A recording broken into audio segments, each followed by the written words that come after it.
isn't for someone else. Oh, they need to take a next step. No, no, no. All of us. Next steps, next steps, next steps. So what is it? Maybe today is to tear down a tiny temple in your heart or in your life and say, no, no longer. I will return to the Lord. I will turn back and say, this is no longer going to be a tiny God over my life. I will no longer worship this. I will no longer give my money to support this. I will no longer live my life this way. I will no longer pursue that habit. These gods have no more power over me because of Christ in you.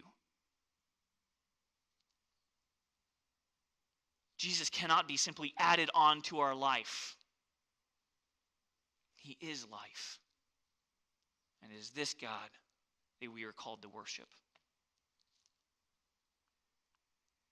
I want to light David up, and he's going to lead us into our time of communion this morning in a song or two, and then we will be on our way. But before we get there, again, I really encourage you to spend some time, invite the Spirit in to convict. If it hasn't already done His work already in you, for us to examine ourselves before the Lord and say, God, what are you calling of me? What's my next step? Is there expose a tiny God in my life? And help me tear down His temple. Because all that's vain and pointless, and you are a holy God, and only you can save.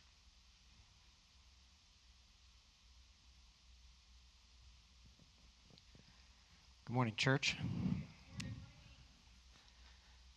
Thank you, Josh. I'm David Allen, one of the elders here at True Life Church.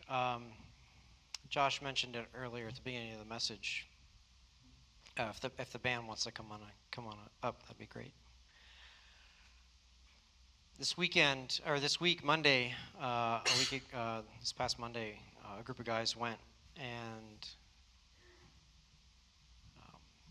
camped in the mountains of North Georgia. I've said it a bunch of times, so I'm sure you've heard this, but there's no electricity up there unless you bring it. There's no cell phone service unless you have a satellite communications system, which we don't. The only running water is in Chester Creek, which runs right by us. But there's 5 guys out there, 7 near the end of the week, that had communion with each other. Like, we fellowshipped together. We did life together. We cooked food together. We talked about theological stuff. We quoted lots of movies.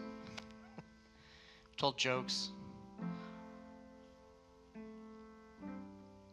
We had life together for a few moments, 5 days, right? 6 days. And I mean, we had to see each other's poop, like we were close, right? And I think about the disciples. We're going to take communion together here in a moment. We read about the life that the disciples and the followers of Jesus Christ had.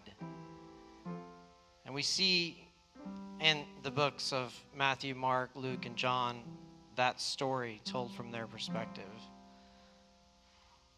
They did life together. They sat around a fire. They cooked food together. They killed their food together. They went into cities. They watched miracles happen. They asked hard questions. They discussed the conversations that had happened before. And Jesus says, when he's serving the Last Supper, he says, whenever you do this in remembrance of me. And there's a couple things that just come to mind. First, the book of John starts off, says, in the beginning was the Word, and the Word was with God, and the Word was God. He was in the beginning. He was in the beginning with God. All things were made through him, and without him was not anything made that was made. In him was life, and the life was the light of men. The light shines in the darkness, and the darkness has not overcome it. Then it begins talking about a man named John. There was a man sent from God whose name was John. He came as a witness to bear witness about the light, that all might believe through him. He was not the light, but he came to bear witness about the light. The true light, verse 9, which gives light to everything, was coming into the world. He was in the world, and the world was made through him, yet the world did not know him. He came to his own, and his own people did not receive him. But to all who did receive him, who believed in his name, he gave the right to become children of God, who were born not of blood, nor of the will of the flesh, nor of the will of man, but of God. And the Word became flesh and dwelt among us, and we have seen his glory, glory as only the Son from the Father, full of grace and truth. So today I just want us to remember, as we've been doing every week this year, who he is. We saw in Acts today, Paul said, but when the apostles, Barnabas and Paul heard of it, they tore their garments and they rushed into the crowd, crying out, men, why are you doing these things? We are also men of like nature with you, and we bring you good news that you should turn from these vain things to a living God. Don't miss that word. He's alive. He became flesh. He died on a cross. And if that was it, what an amazing story, that he died for something that he didn't do. He took the price for you. We say, Christ died for me. I also like to say it another way. Christ died in my place. It was my penalty. It was my sin that put him there. But he took it. He died instead of me, that I might have life. We serve a living God who made the heaven and the earth and the sea and all that is in them.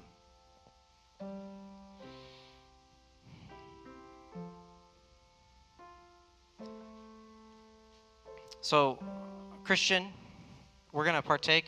I just asked you to, as the band plays, sings these last song or two, just come. Normally we have gluten-free bread for the body.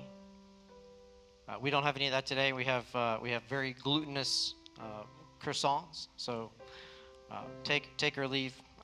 But we just want you to remember who Jesus is. Remember what he did.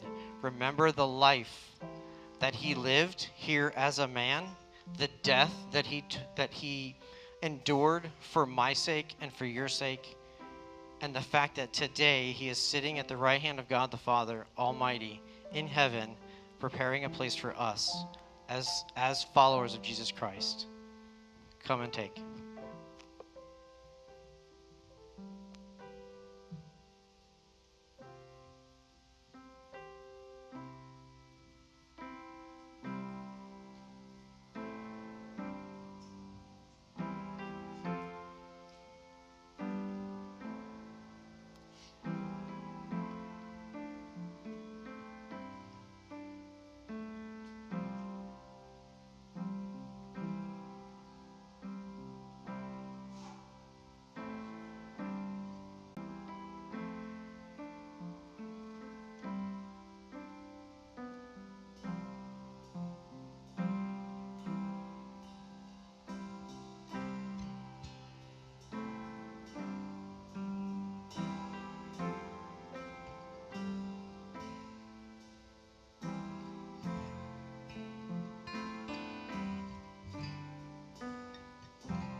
Though the nations rage, kingdoms rise.